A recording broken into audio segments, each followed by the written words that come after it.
So hello everyone, am I audible and visible? My slides are visible.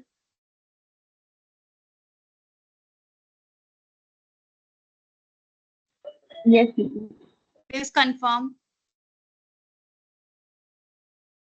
yes, ma'am. Yes, ma'am, you're audible.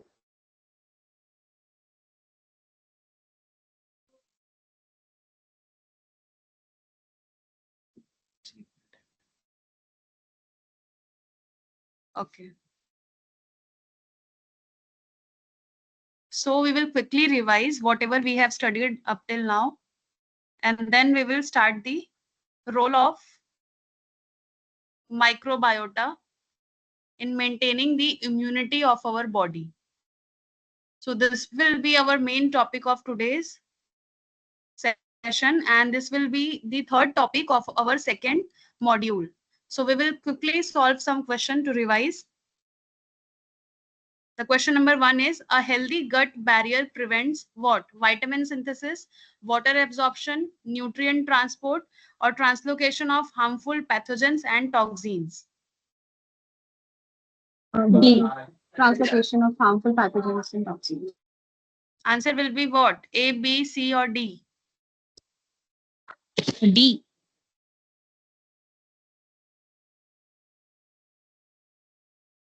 It's D, ma'am. Let me check whether you are answering or not.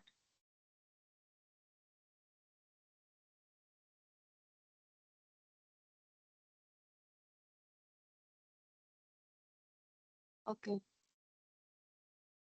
Yes, right. The right answer is option D. A strong intestinal barrier will prevent what? The harmful microbes and the toxin secretion to go into the blood. Which concept? The leaky gut and the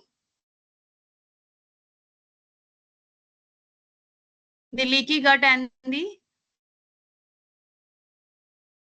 sealed or intact gut. If the gut is healthy, if the intestinal barrier is not broken or somehow leaky, it will not cause the flow of the toxins and the microbes into the main bloodstream.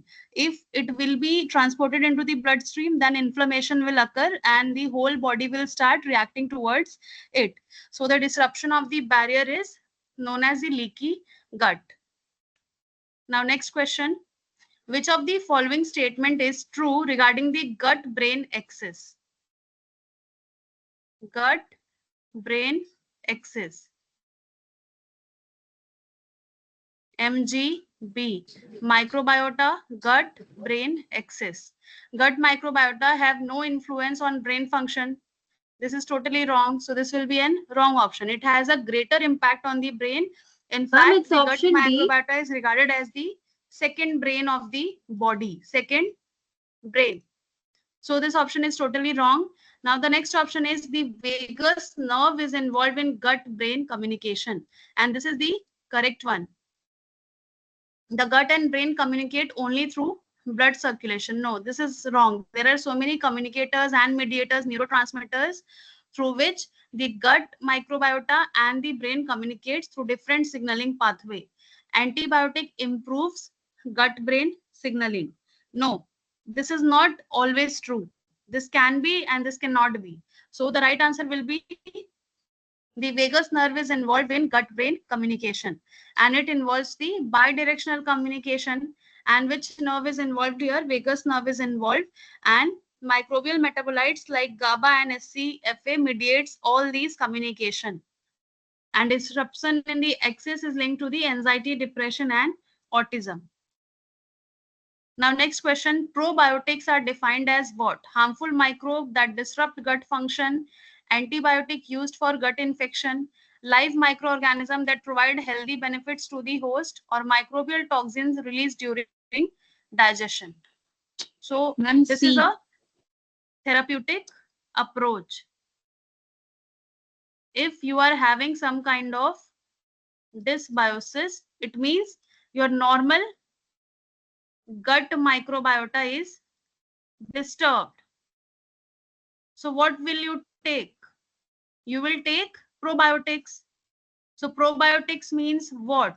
It means live microorganism that provide health benefits to the host. And it constitutes so many important microorganisms that will help in order to sustain a healthy life. So which bacteria is there in probiotic? It is lactobacillus and bifidobacterium, which are very much beneficial, and they coexist in our body to maintain a healthy gut-brain axis, a healthy gut-heart axis, gut-liver axis, and they ease the overall metabolism of our body. So the right answer is live microorganism. So you have to revise all the concept every day. Now one more question. Which of the following diseases is most commonly associated with gut microbiota dysbiosis? If normal, this only. If gut microbiota is somehow altered, then you term this as dysbiosis. So what are the different kind of diseases associated with gut microbiota dysbiosis?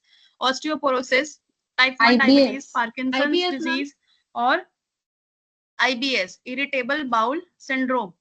So the disease which is directly associated with the gut microbiota dysbiosis is IBS, irritable bowel syndrome, which is a chronic gastrointestinal disorder which is linked directly to the disturbance or any kind of imbalance in the normal gut microbiota. So these are all the for revision purpose. Now we will come to the main topic and the third topic of the second module, that is role of the microbiota in immunity and inflammation. So what is the role of the microbiome? If I am talking about the microbiome, I am talking about the genomic repository or the genomic pool of whatever microorganism we are having in our gut. But if I am saying microbiota, then I am talking about the microorganisms. And then this microbiome constitute all the immune function, and if it is disbalanced, it may cause inflammation in the body. So we will study in this module the role of microbiota in maintaining the healthy immunity in our body. So let's start. So how is the immunity and the defense against any kind of infection in the two-way relationship also axis, the gut-brain axis was associated with bidirectional relationship in the host microbiota and the brain. So likewise, our immunity axis is also a bidirectional one, a two relationship. For instance, some gut bacteria produces the metabolite butyrate. We have read that the gut microorganism synthesizes different products like butyrate, this butyrate will do what? This butyrate will involve with some metabolic, and then it will contribute to the overall body, metabolic changes in our body. So this gut microbiota, if it is somehow disbalanced by or any environmental factor, it causes inflammation. If your immunity is and this defense is very much important or the foreign material which are entering in our body. So if you have disbalanced your whole gut microbiota, then what it will do? It will damage the immune system. It will cause so many autoimmune diseases, and autoimmune diseases are reactive species, mostly reactive oxygen species, of autoimmune disease, and it may cause IBD,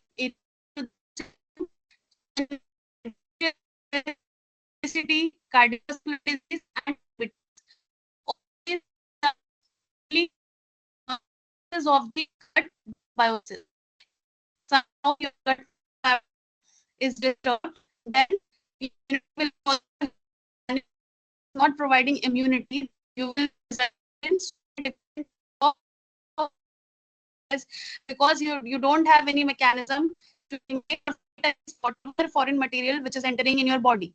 So if a body is its defense mechanism like its immunity, then how it will react to the antigen? it will not be able to react against this antigen, and therefore what it will do, it will cause different kind of diseases. So now a question comes that how our body microbiota will get all these protection in our body. So one example I have mentioned that it releases so many different kinds of materials like butyrate, short-chain fatty acid, puric acid, and all these materials are involved with different kind of cell plasma. So you can see that the human has to be with this. You can see there are so many different crosstalk in our body signaling pathway. You say that the signaling pathway is going on like one product will be synthesized and it will affect one, it will affect the third one. Then this is the signaling pathway. No, there are so many pathways going on simultaneously, and the one product will influence the second. So this type of communication is known as the crosstalk. Crosstalk means if you are sitting in your class and if you are having communication with your friend in the second class, this is known as crosstalk. You are having communication with your same class and also so this type of communication is crosstalk. Sometimes it has a positive impact, sometimes it has a negative impact. Hello. Any medicine for any disease, so your doctor or your dietitian will ensure it will not imbalance the other pathway as well, because it's through the crosstalk. So we have to take care of all those things. So gut dysbiosis will do what? It will induce the immune dysregulation, will reduce immunity defense reduced, and automatically reduced because the first line of defense in our body is what? Innate immunity. The physiological barrier, the physical barrier, skin, physiological barrier means saliva, tears, and various fluids in your body. So if first line of immunity is degraded, then automatically our B cell and T cell will be activated. We have to firstly protect the first line of defense, because whenever you are encountering any pathogen, your skin will be not your B cell will be activated, T cell will be activated. Your skin will try their best that the bacteria will not penetrate into your body. So now next slide. Though microbiota play a fundamental role on the induction, training, and the function of the host immune system. So microbiota will do what? It will provide a barrier. In simple languages, it will close the door. It will close the door and it will say no to whom? It will say no to the antigen. It will restrict the entry of any pathogenic foreign material or any antigen which may cause any kind of immunological response in your body. So the function of immunity is to stop the overall antigen and the foreign material which may cause harm to your body. So we have to boost our immunity. In every medical field, we say we have to boost our immunity, because if our immunity is top notch, no disease will occur in our body. All it depends on the immune system, how your immunity is reacting towards any changes in the environmental condition, or if you are encountering any kind of microorganism in your body, so how your body is reacting towards it. So the immune system has largely evolved as a mean to maintain the symbiotic relationship of the host with these highly diverse and evolving microbes. So why they are playing symbiotic relationship? Because whenever we are talking about the host, microbiota, and the, if in this session I am talking about immunity, so let's say immunity. So these are bidirectional, or you can say symbiotic. So symbiotic means the plus relationship. It means the host microbiota will synthesize some mediators, chemical mediators, and then these mediators will do what? It will protect the immunity.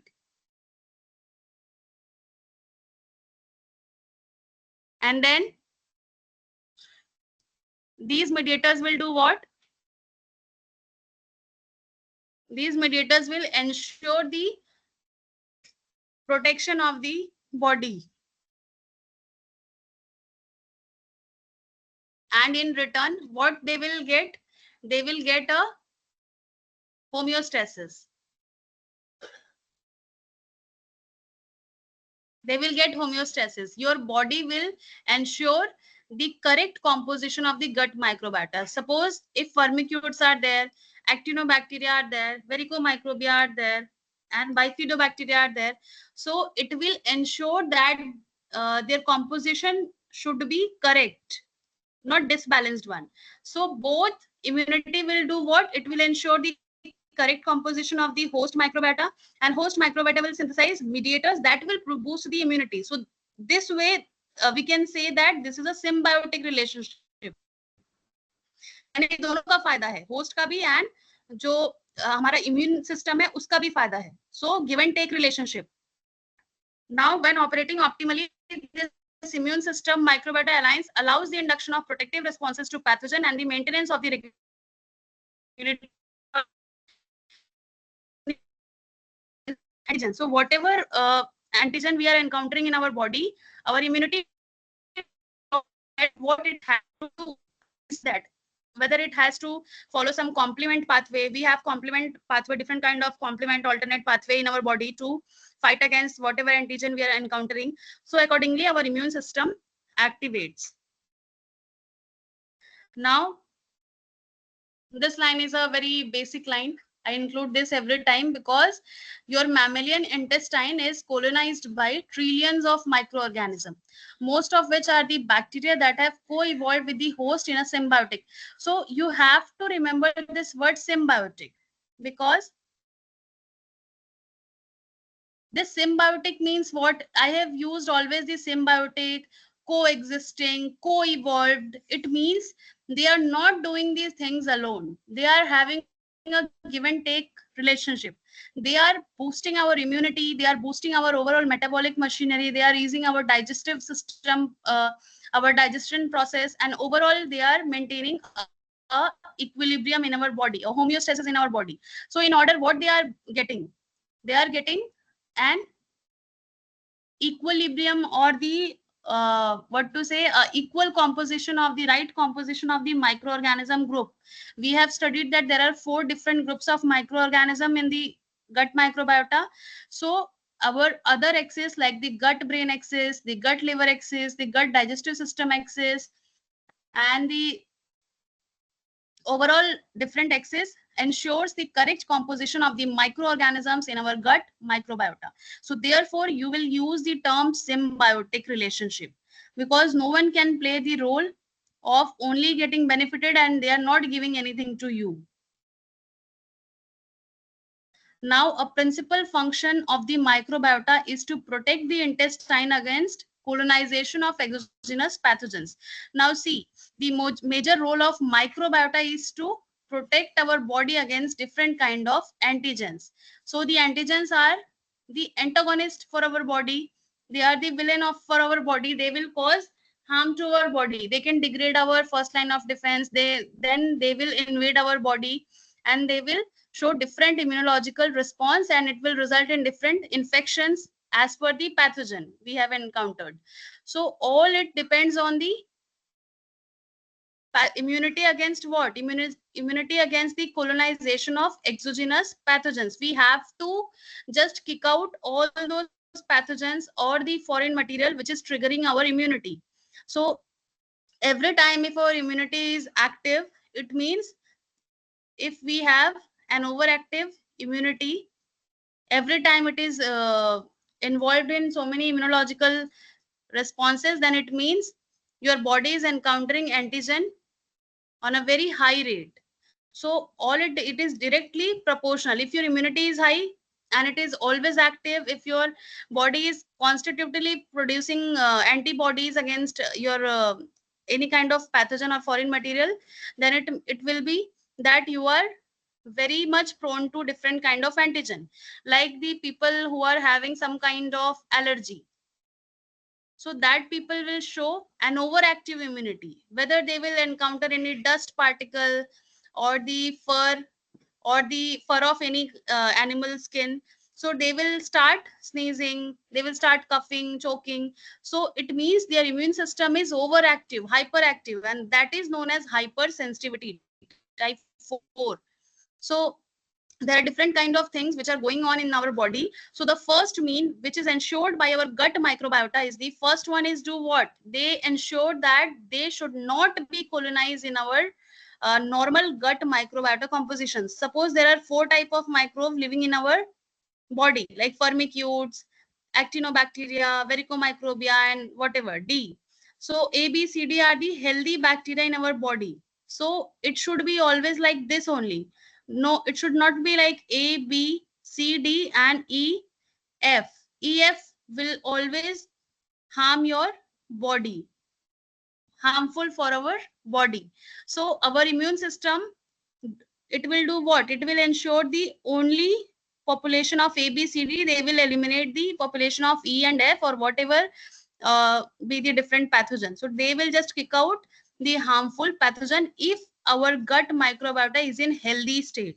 If our gut microbiota is somehow disturbed, they will eliminate out all the different kind of microbe if they are in healthy position. But if they are disbalanced, they will ensure the population of E also, F also, G, H, and whatever. So we have to ensure A, B, C, D. So for that we need an intact intestinal bacterial composition.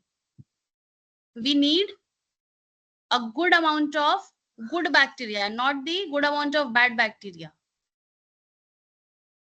Now, the pathogens also have developed strategies to promote their replication in the presence of competing microbiota. So, our immunity is smart, but the antigens or the pathogens are smarter than our immunity. They, suppose this is an infectious microorganism, then if this pathogen is aware of the fact that our body will sense its presence, then it will do what? A fancy dress competition. It will wear some protective coat so that it will not be recognized by our body immunity. It will only be recognized if this has no coat outside its cell. So what it will do? The bacteria is very smart. It will try to invade your first line of defense, your skin. So what it will do?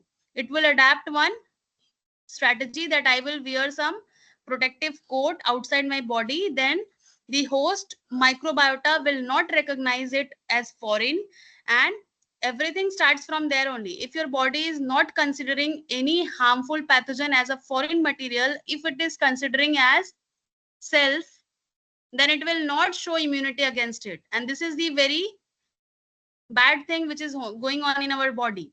Then what this bacteria will do? This has already wear a protective coat in the form of any lipopolysaccharide layer, any capsular coat. So all these things are very much harsh. They cannot be degraded in the any kind of environmental pH alteration, temperature alteration, or any chemical inhibitors.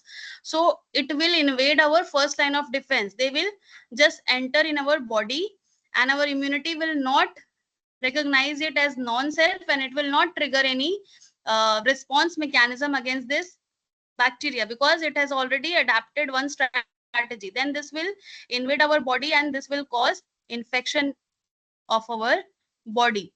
So this is the novel strategies bacteria are doing. Like the COVID era also, we are having so many different kind of strains of COVID-19 virus, coronavirus. So what they are doing? They are modifying their spike protein. They are modifying their spike protein, and then if you are designing one vaccine against it. You have designed vaccine 1 against this variant. You have designed one vaccine against this variant like spike protein 1.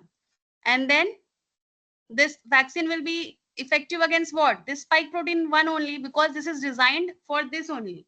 So if you are having a COVID strain with spike protein of another kind, spike protein 2, then this vaccine will no longer be effective in this, because this is designed against the spike protein of 1. So this is known as the antigenic determinant. Antigenic determinant, or the strategies which are currently employed by the pathogens to invade the host immune system, because they are also smarter. They will try to invade our body. So what they will do? They will modify their outer surface. They will have some coating. They will just put some chemical composition over their body, so they will not be recognized by your immune system. So this is a classic example of how the coronavirus is nowadays very fatal to us, because they are continuously changing their spike protein. Some mutations are going on and their spike protein is continuously changing. So which kind of vaccine we can use? So now researchers and the scientists are trying to make a vaccine. They are trying to design a vaccine which should be applicable to a broader range of bacteria, or whatever be the pathogen, virus or anything. So they are making vaccines which have a broader application, not only for any one type of determinant. It should be applicable over 1, 2, 3, 4, 10, up to 10. So they are actively involved in all those things. So the breakdown of normal microbial community increases the risk of pathogens, infection, and the overall growth of harmful pathobiont and inflammatory diseases. So if your normal microbial community is somehow altered, then it will lead to the overgrowth or the overpopulation of not healthy bacteria, but a pathogenic bacteria.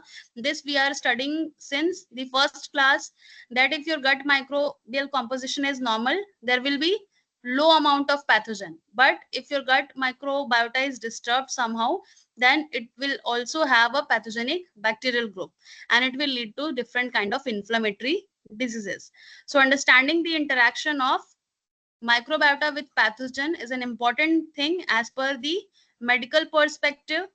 So what you can do, you can have an insight about the role of gut microbiota in maintaining your immunity, because this has a direct relationship with the in encountering of any disease in our body. So now the major contributors of the microbiota, or the main contribution of the microbiota to the host, it means our body, includes the digestion and fermentation of carbohydrate to produce the short chain fatty acids like butyric acid, propionate, and the production of vitamins, majorly vitamin B, vitamin B12, the development of gut associated lymphoid tissue, GALT. So GALT is a secondary lymphoid organ.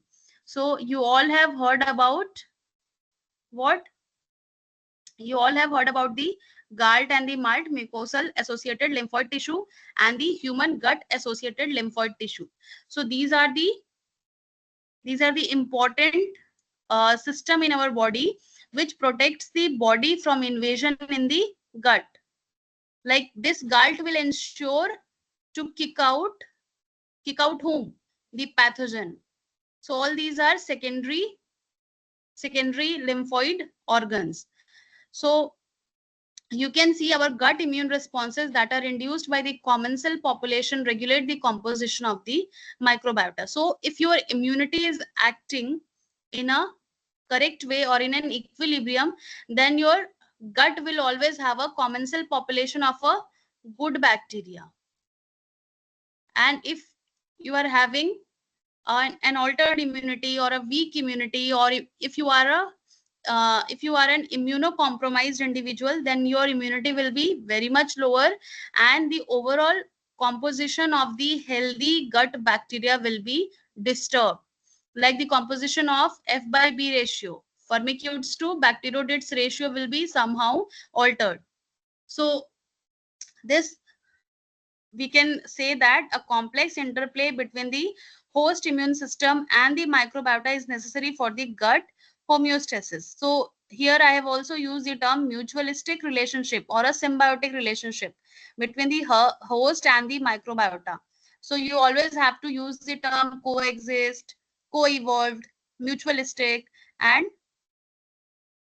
one term symbiotic. So we can see further. Oh, this slide is there. So what our microbiota do to our immune system development? So right after the birth of a baby, postnatal colonization takes place. So gut colonization starts right after the birth, and it helps to shape the maturation of the innate and adaptive immune system.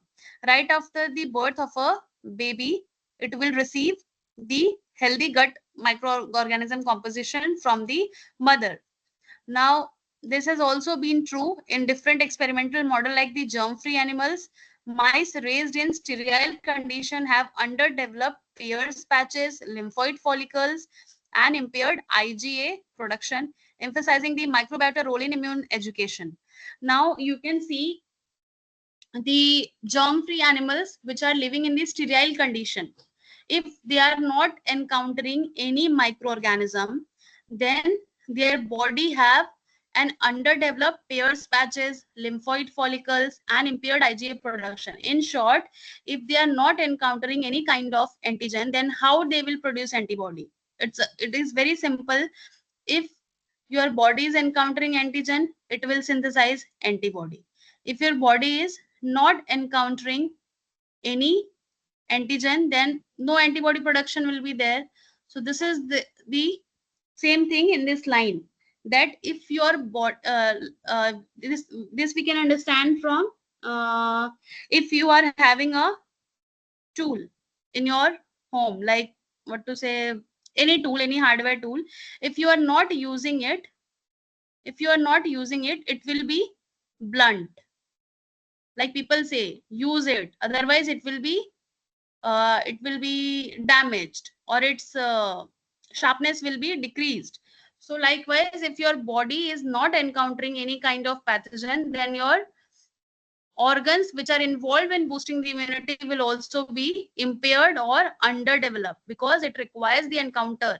If it will be encountered, like if people are having COVID, if they are already having COVID positive, then the next exposure chances are nil, or if they will have second time COVID, then their symptoms will be automatically reduced. This is known as adaptive immunity, because our body had already encountered that pathogen.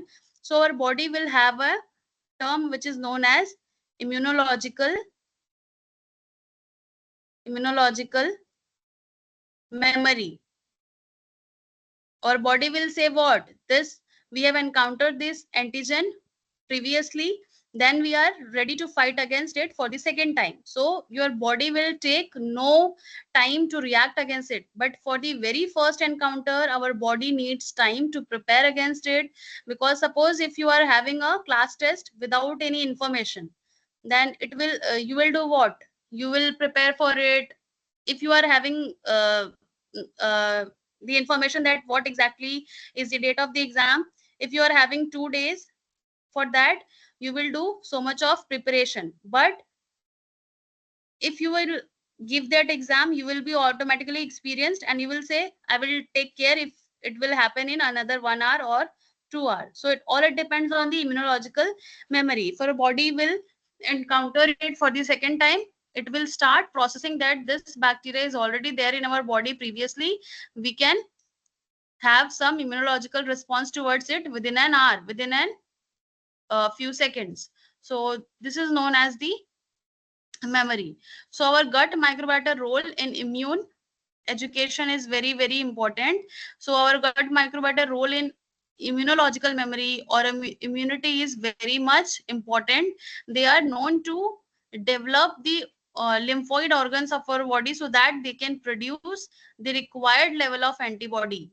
The antibody IgM, IgA, IgG, IgE, which is the parasitic for the parasitic responses and inflammatory responses. So all these things are very, very important. So they are also involved in the induction or the stimulation of the T cells.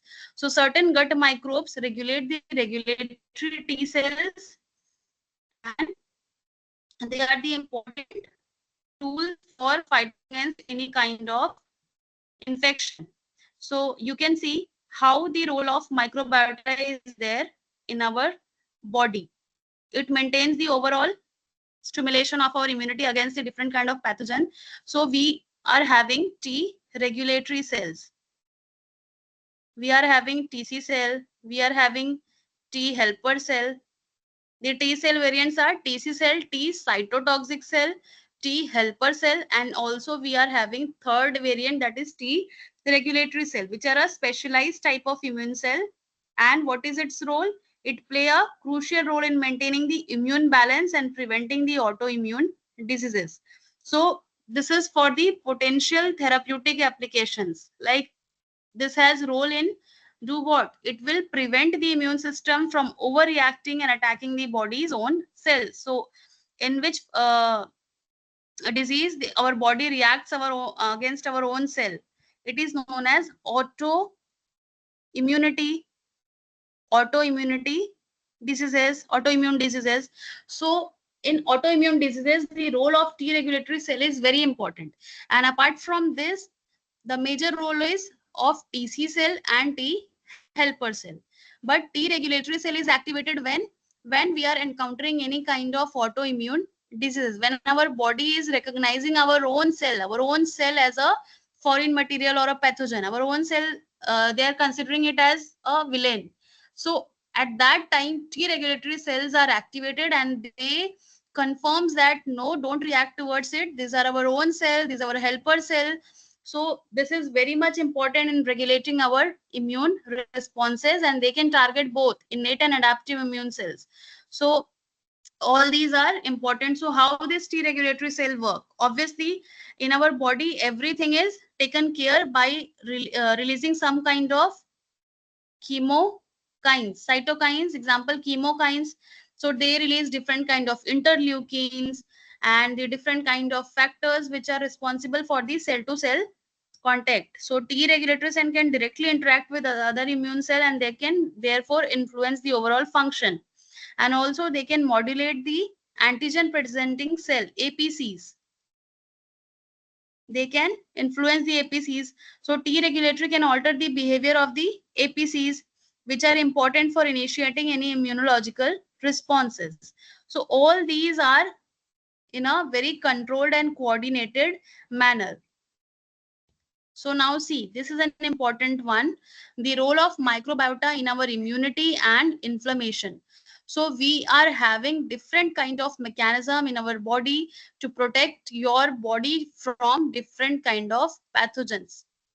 Because each day we are exposed to different kind of antigen 1, antigen 2, and it can be a bacteria, it can be a virus, it can be a fungi, it can be a protozoa, it can be anything. Any insect are also the mediators of any disease. Insect are also the major vectors of so many diseases. So all these things, helminthic diseases. So there are so many different kind of diseases. So you can have a pathogen in the form of this bacteria, virus, fungi, protozoa, insects, or helminths majorly. So what our body do to protect against all these things? So our body is also a smart. What it will do? It will produce some It will produce some barrier or a signaling cascade so as to ensure the elimination of the encountered pathogen at a right time. If you are encountering a pathogen, one, suppose in day 1, and if your immunity is responding towards it at day 4, so you can imagine how much damage it will already do to your body in day 1, day 2, day 3.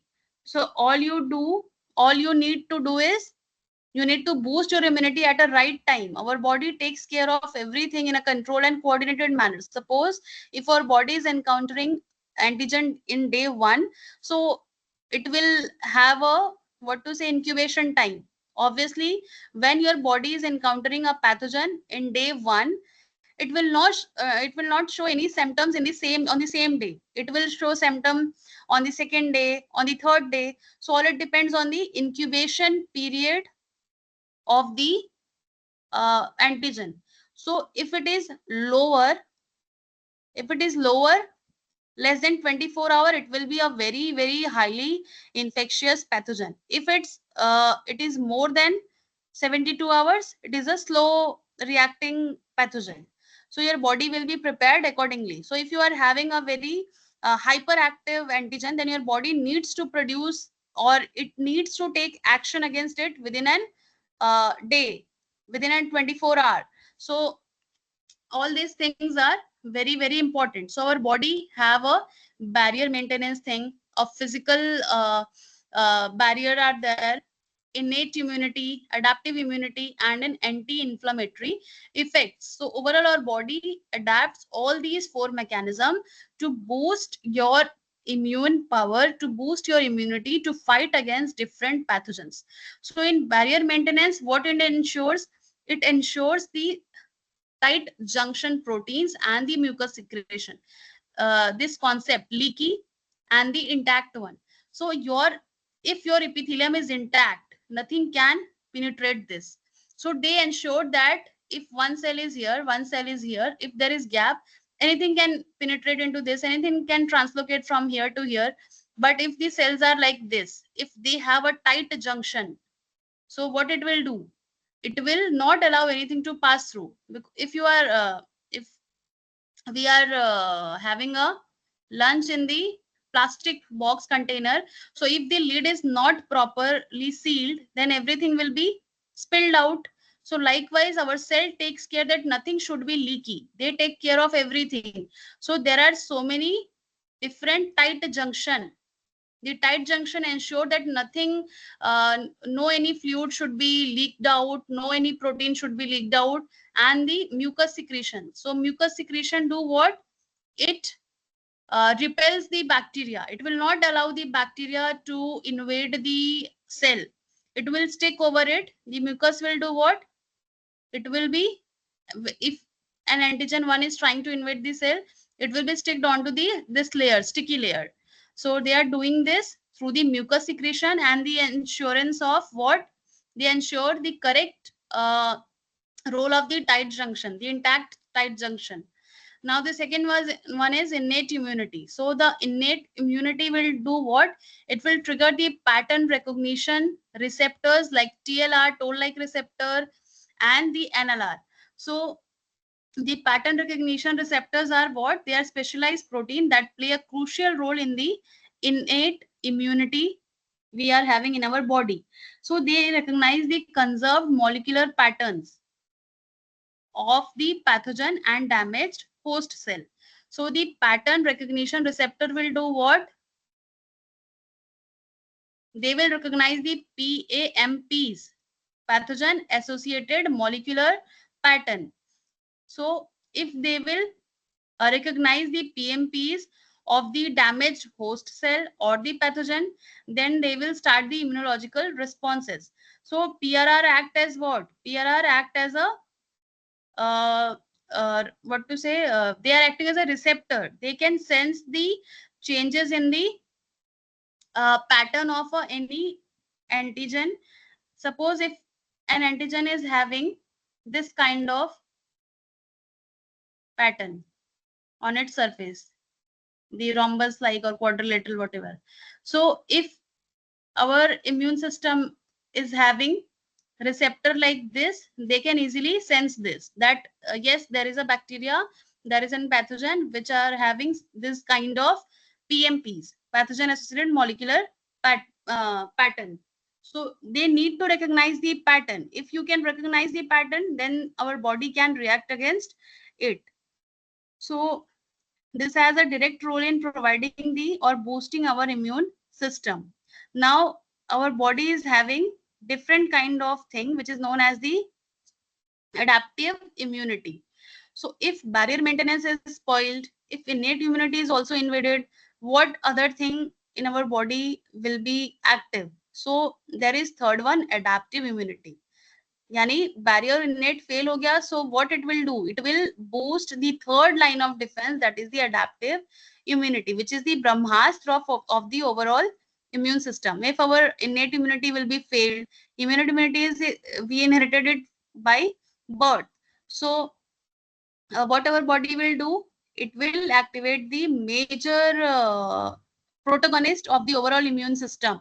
It will start producing IgA production, anti-regulatory and Th17 differentiation. So I have already mentioned the role of T regulatory cell. So Th17 is nothing but a cell variant, a type of immune cell which has a role in what? Inflammatory responses. So if you are having any kind of inflammatory responses just because of any bacterial antigen or a fungi antigen, so our body will start producing T regulatory cell and Th17 cell. So they are characterized by the production of interleukin 17. Therefore, they are named as Th17. So they are the key players in mediating the host defense, and they also have a role in the autoimmune disease. Any inflammatory thing, these thing will be increased. So Th17 cells are a, you can say these are a markers of the anti-inflammatory. If you are having increased amount of Th7, if you are having a blood test and in which you are observing that your Th17 or T regulatory cells are increased in the normal amount, then you can confirm that your body is having some inflammatory responses going on. So you need to recognize what are the things going on in your body, what kind of pathogen you have encountered already in your body, and at what time. So it depends on the tracing of the whole event, that when it started. uh, if suppose day one you have measured your antibody, it will be like itna percent, and in the second day you are having itna percent, it means the antigen is has already started its infection, and therefore your body is rapidly producing the antibody to neutralize the effect of the antigen. So it is very important the role of Th17 and T regulatory cell. Now our body also functions through the anti-inflammatory effects like the butyrate producing microbe Faecalibacterium, which suppresses the NF-kappa B pathway. So our body secretes so many different kind of things, but all it depends on the type of antigen, whether it is a bacteria, and also in the bacteria whether it is showing some kind of secretions on its body, whether our immune system is capable of recognizing it or not. So all it depends on the type of pathogen we are encountering, and therefore there are different kind of mechanism our body adapts to response towards that particular antigen. So in anti-inflammatory effects, you can say butyrate producing microbes increases, and what they do, they suppress the NF-kappa B pathway, which is a critical signaling pathway that play a role in inflammation and immunity. So you can say all these are interlinked. So if they are having some stimulus through cytokines, so the cytokines will be released in the body whenever we are having a pathogen in our body. So they will just boost our stress signal pathway, and therefore so many things will be synthesized in our body. So everything is in a controlled and very regulated manner if you are having an intact gut epithelial layer. If you are not having that, everything will be in an haphazard manner. So all these play a pivotal role in the, all these mediators are important and they play a pivotal role in the boosting our immune system. Now, you can see the role of microbiota in immunity and inflammation. So what I have discussed in today's session is immune system development. We inherit our gut microbiota or the gut microbiome composition from our mother right after the birth, and in which we are having T regulatory cell. When our T regulatory cell will be exposed and in higher concentration, whenever an inflammatory reaction will be going in our body. So the mechanism of immune modulation by bacteria are barrier maintenance, innate PRRs. This is through the innate immunity. And this is through the adaptive immunity, that it will boost the antibody secretion. This will boost the T regulatory secretion, Th17 secretion, and also it will suppress the infective pathways like NF kappa B transcription pathway. So what are the therapeutic approaches? So majorly therapeutic approaches are probiotics, and we can also transplant the fecal microbiota, and also there are so many different kind of measures as well. We will study these therapeutic approaches in different module, but for the timing we are having a great role of microbiota in immunity and inflammation. Now these lines are very important. You have to understand this through this flow chart. I have taken this from a paper. So for these two diagrams, you need to have an insights about what is going on in a very specific way in our body to boost our immune power, to boost our immunity against any kind of antigen. So you all are aware about the fact that the gut homeostasis is mediated by the abundance of the obligate anaerobic members. Anaerobic means they don't require oxygen to grow. So these are Firmicutes and Bifidobacteriaceae. So these two group of bacteria are in abundant quantity if our gut homeostasis is maintained. If our gut is intact, gut epithelial is intact, then these two bacteria will be in higher amount. So if you are having this in a right proportion, then you can say your gut homeostasis is very normal. But if you are having different kind of bacteria like Enterobacteriaceae, then you are having some kind of gut dysbiosis. So all these things are known as the markers. So your doctor will see what all these things are markers or the indicators of some kind of diseases. Like if you're having an increased amount of IgA, then it will show what it will interpret it as what your body is having some kind of inflammation. If you are having an increase, if your test shows that you are having an increased amount of Enterobacteriaceae, then it may already automatically interpreted as your gut is having some kind of disbalance in your normal microbiome composition. If your body will having, like if you will do fecal test or the gut microbiome test, then if it comes that Firmicutes and Bifidobacteria in high amount, then it will be considered as a good gut composition, a gut homeostasis. So all these things are a marker.